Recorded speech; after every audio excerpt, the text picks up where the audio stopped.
نبينا محمد وعلى آله وصحبه ومن تبعهم بإحسان إلى يوم الدين. أشهد أن لا إله إلا الله وحده لا شريك له وأشهد أن محمدا عبده ورسوله لا نبي بعده. وقال الله تعالى في القرآن الكريم: أعوذ بالله من الشيطان الرجيم. يا أيها الذين آمنوا استعينوا بالصبر والصلاة وإنها لكبيرة إلا على الخاشعين. Hadirin jamaah salat subuh yang dirahmati oleh Allah, monggo ing dalem kesempatan yang sangat mulia menika kita sama-sama ngrasakaken syukur kepada Allah Subhanahu wa taala. Menawa kita sedaya masih dalam keadaan sehat walafiat, istiqomah dalam melaksanakan kebaikan, istiqomah dalam melaksanakan perintah-perintah Allah, yakni melaksanakan sholat subuh berjamaah. Melakukan kebaikan itu yang paling berat itu adalah istiqomah. Apa sih istiqomah itu? Istiqomah itu ajak, konsisten, terus menerus tanpa putus. Itu istiqomah. Dan sholat tahajud, terus, sholat subuh jamaah terus, sholat fardu jamaah terus, melakukan beribadah infak sedekah terus itu namanya istiqomah. Tiada istiqomah itu para hadirin, kata Allah, firman Allah, tatanazzalu alaihimul malaikah. Allah akan menurunkan malaikat kepada orang yang istiqomah dalam melaksanakan ibadah. Allah takhafu, janganlah sekali-kali engkau takut, walau tahzanu, dan janganlah sekali-kali engkau bersedih hati. Wa abshiru, kata Allah, dan berilah kepada mereka bil jannati allati kuntum tu'adu, dengan surga yang telah dijanjikan oleh Allah Subhanahu wa taala. Ini ayat Al-Qur'an Bapak Ibu Saudara, para jamaah hadirin yang dirahmati Allah. Hadirin jamaah subuh yang dirahmati oleh Allah, pada hakikatnya kehidupan ini yang kita cari adalah waladdarul akhiratu khairu wa abqa. Yang kita cari sesungguhnya adalah kehidupan akhirat yang kekal dan abadi. Kehidupan dunia ini para hadirin jamaah Allah, kehidupan yang sementara. Lahirun walahu, yang kata Rasulullah, amaru ummati ma baina sittina wa sab'in. Bahwa sesungguhnya umur umatku, kata Nabi Muhammad, itu antara 60 sampai 70 tahun. Ada yang lebih dari itu, tapi itu sebagian kecil. Jadi umur umat Nabi Muhammad itu para hadirin kisarannya adalah antara 60 sampai 70 tahun. Kalau bahasanya ini sudah hampir berapa tahun? Baru 71, bagus sudah bagus. Ya, umur Nabi Muhammad itu hanya 64 tahun. Tinggal menghitung lama kita di posisi mana umur kita. Tapi Bapak Ibu Soyo, kematian itu tidak menunggu umur. Kematian itu tidak menunggu dua hal. Satu, umur. Bisa kematian itu ketika dia di dalam kandungan, bisa ketika usia balita, bisa ketika usia pemuda, atau bahkan usia manula. Yang kedua, kematian itu tidak menunggu sakit. Masih ada orang setelah sholat subuh, ketika rukuk sujud meninggal. Ketika kita siap walafiat, sepeda motoran, mobilan, tahu-tahu kita ada accident atau peristiwa kecelakaan. Ada orang yang itu sakit bertahun-tahun, berbaring di atas tempat tidur, mati-mati. Itulah kuasa Allah Subhanahu wa Ta'ala. Maka beruntunglah pada hari ini kita yang hadir di sini, sesungguhnya yang kita cari itu adalah wal akhirah wa yang kita cari itu adalah surganya Allah. Maka orang yang senantiasa dirindukan oleh surga itu yang kemudian ada golongan-golongan tertentu yang dirindukan oleh surga. Ya,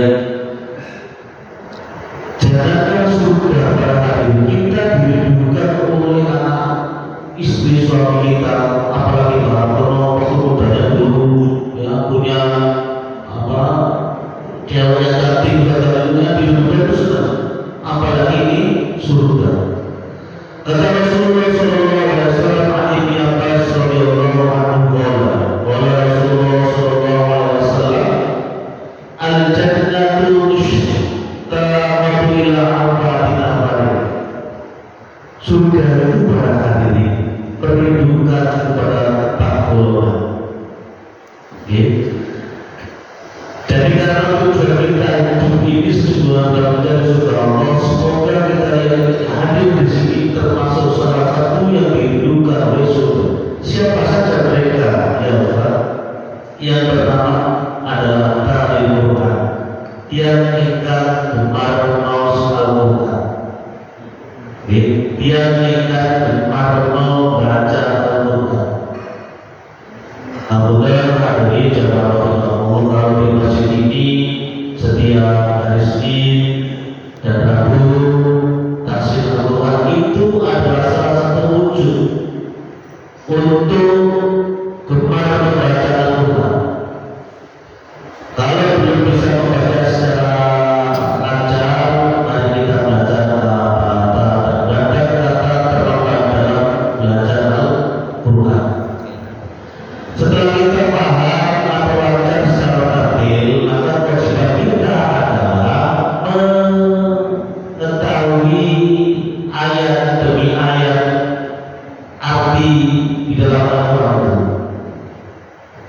Mohon maaf selama ini hari ini jamaah Allah, kita yang hampir, kalau saya sudah 5 tahun atau 7 tahun ini, Al-Quran yang sebagai kitab suci kita, sudahlah pernah kita membaca arti demi arti apa yang terkandung dalam kitab suci kita itu. Mungkin saya sudah 6 tahun di bawah dulu ngaji tafsir juga belum sampai selesai. Surat Al-Baqarah saja mungkin yang ada 3 tahun 4 tahun satu juz belum selesai diterangkan sama orangnya yang lama belajar Al-Quran itu kali ini jamaah Allah. Maka benar dalam surga perlindungan orang yang gemar membaca Al-Quran. Al-Quran yang terbaliknya juz 30 itu, kalau orang tahfidz hafal itu banyak karena Al-Quran itu dijaga oleh Allah. Tapi orang yang tahu makna arti demi arti dan tafsir di dalam Al-Quran itu yang kemudian kalau memang enggak dia konsentrasinya ilmunya ahli tafsir, maka dia jarang untuk mempelajarinya. Banyak ada tafsir yang sudah diterbitan, biasanya kita utamanya itu tafsir Ibnu Abbas, ya, tafsir Ibnu Abbas. Di Muhammadiyah sendiri ada kita tafsir, ya, dapat takbir. Kiai Buya Hamka ketika di penjara juga menelurkan, membuat, mengarang, menulis namanya kitab tafsir Al-Azhar. Zamannya Bung Karno ketika beliau berdakwah kemudian di penjara, saat itulah dia merampungkan kitab tafsir Al-Azhar 30 juz. Itulah para hadirin jamaah Allah, Sehingga mari kita semuanya senantiasa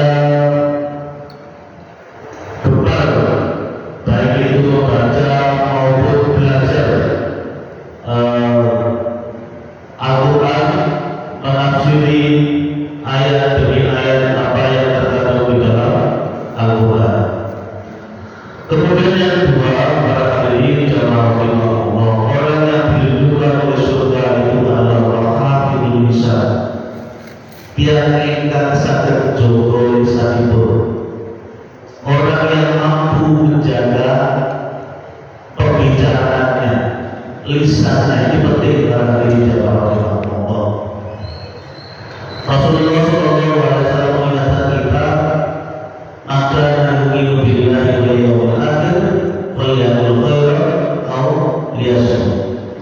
Dan siapa yang beriman kepada Allah dan hari akhir, maka adalah ia berkata yang baik, falyaqul khairan.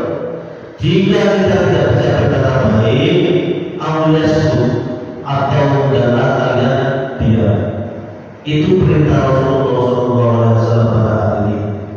Sehingga mengapa orang yang mampu menjaga lisannya ini termasuk tergolong orang yang dirindukan oleh surga. Berat pada sekalian, apalagi para mubalik, para yai dan sebagainya, tanggung jawabnya berat. Apa yang disampaikan kalau tidak sesuai dengan pembicaraannya dan kelakuannya atau kebiasaan sehari-hari, itu kata Allah, sungguh amat buruk di Allah apa yang engkau katakan tetapi tidak mampu engkau lakukan. Ini adalah diri jamaah Allah, sebenarnya penting bagi kita semuanya senantiasa jaga lisan kita, karena dengan lisan itulah yang kemudian kata pepatah Arab, lisan itu bagian berat. Maka jika kita tidak bisa menggunakan dengan baik, maka pedang itu akan menebas kita.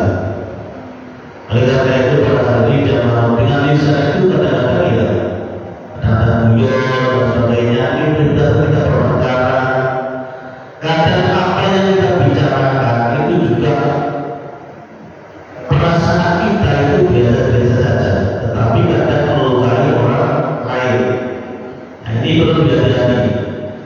Kadang apa yang kita sampaikan, apa yang kita bicarakan itu baik versi kita, baik menurut kita, belum yang bicara, tapi belum tentu kemudian tanggapan orang itu baik. Itulah lisan para hadirin jamaah rahimahullah.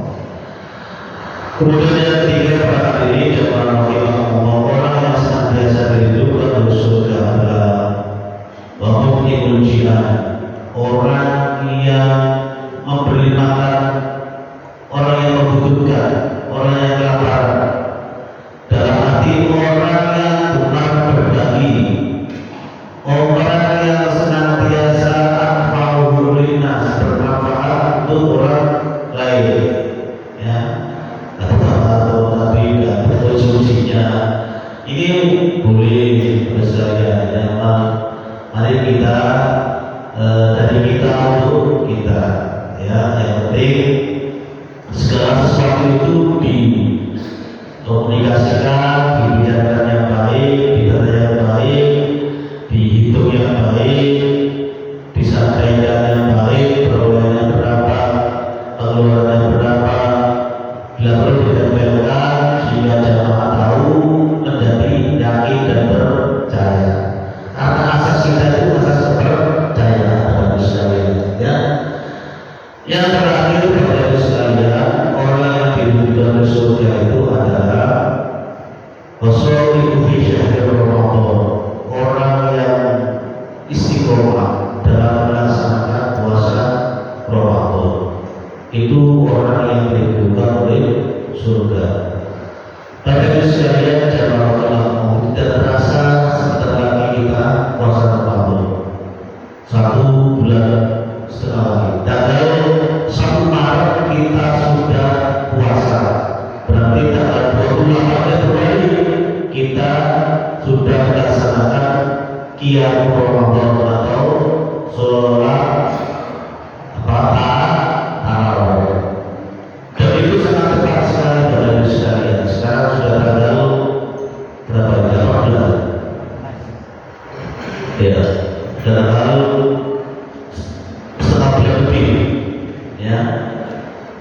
Nah, orang yang senantiasa melaksanakan puasa Ramadan ini Bapak Ibu sekalian, orang yang diridhoi oleh surga. Sudah beratnya Bapak Ibu sekalian, keistimewaannya, keutamaannya, baik dari sisi agama, dilihat dari sisi kesehatan, ya. Jadi Allah Subhanahu wa Ta'ala sengaja memberikan kita kebebasan dalam 11 bulan. Ada satu bulan yang dia kita gunakan untuk membersihkan diri kita, untuk membersihkan tubuh kita. Tapi sekalian kadang tidak terasa apa yang kita makan, karena penyakit itu datangnya dari pola makan. Datangnya penyakit itu dari pola makan, Bapak sekalian, ya. Tidak terasa apa yang kita makan, rokok awal ini, rokok apa, ya. Itu pola makan. Nah, penyakit itu datangnya dari situ, Bapak sekalian. Dan salah satu cara untuk mengobati itu puasa. Orang yang sering berpuasa Kamis atau Senin Kamis atau puasa Daud 1 hari, puasa 1 hari berbuka selang-seling, ya. Saya jamin orang ini kesehatannya baik, ya. Awal itu panjang usianya, ya. Kita lihat orang desa dulu, ya, orang desa itu kan pola makannya teratur. Pagi setelah subuh finish, kemudian siap-siap ke sawah, jalan kaki, pakai sepeda ontel. Nah, umumnya pada orang desa itu. Setelah zuhur pulang, sholat zuhur, kembali lagi asar pulang. Makanya itu menjelang maghrib jam 5 itu sudah makan, sudah tidak makan orang desa itu. Nah, kita itu kan tahudah lewat, tahudah jam 10, jam 10, jam 12 pagi, sudah goreng lewat pulang tetek, kita pesan. Ya, orang desa itu umurnya panjang, dan ingatannya kuat, tidak pikir. Ya, walaupun ingatannya tidak begitu. Maka karena itu pada hari ini jemaah rahimahullah, mari kita sosong bulan Ramadan ini dengan baik, karena orang yang puasa di bulan Ramadan itu adalah orang yang diridhoi oleh surga Allah Subhanahu wa Ta'ala. Hari ini jemaah rahimahullah, mudah-mudahan pada hal ini bisa mengingatkan kepada kita supaya kita yang hadir di sini senantiasa diridhoi oleh surga, karena itu pada hakikatnya adalah tujuan kita hidup di dunia ini adalah supaya kita sesungguhnya ingin diberikan tempat oleh Allah Mahmuda, diberikan oleh tempat Allah yang terpuji di sisinya, yakni surganya Allah Subhanahu wa Ta'ala. Dan empat golongan ini tadi adalah orang-orang yang diridhoi oleh surga. Yang pertama adalah orang yang gemar membaca Al-Quran. Kemudian yang kedua adalah orang yang mampu menjaga lisannya. Kemudian yang ketiga adalah orang yang memberikan makanan kepada orang yang kelaparan. Kemudian yang terakhir adalah orang yang berpuasa selama di bulan Ramadan. Demikian hadirin jemaah Allah.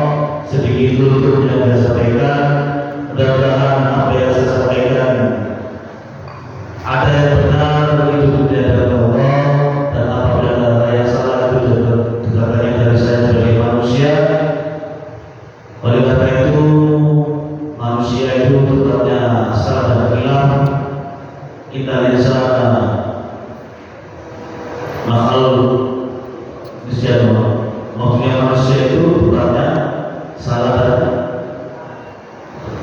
lupa dan salah ya. Itu ibadah ini dalam mengatakannya di surat Al-Asr itu kita diingatkan watawa sobilha watawa sobis sobr.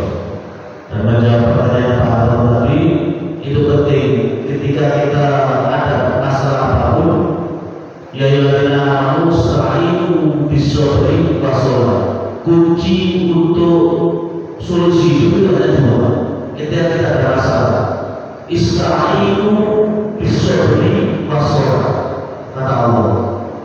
Jadi kunci ketika kita diuji oleh Allah, minta pertolongannya kepada dua. Satu sabar, dua sholat. Itu saja, tidak perlu berdukun, tidak perlu ke paranormal, tidak perlu ke apa tukang jampi-jampi, tidak perlu. Itu saja, sabar dan sholat. Wa innaha lakabiratun illa al-khashiyin. Ini berarti ya. Terima kasih.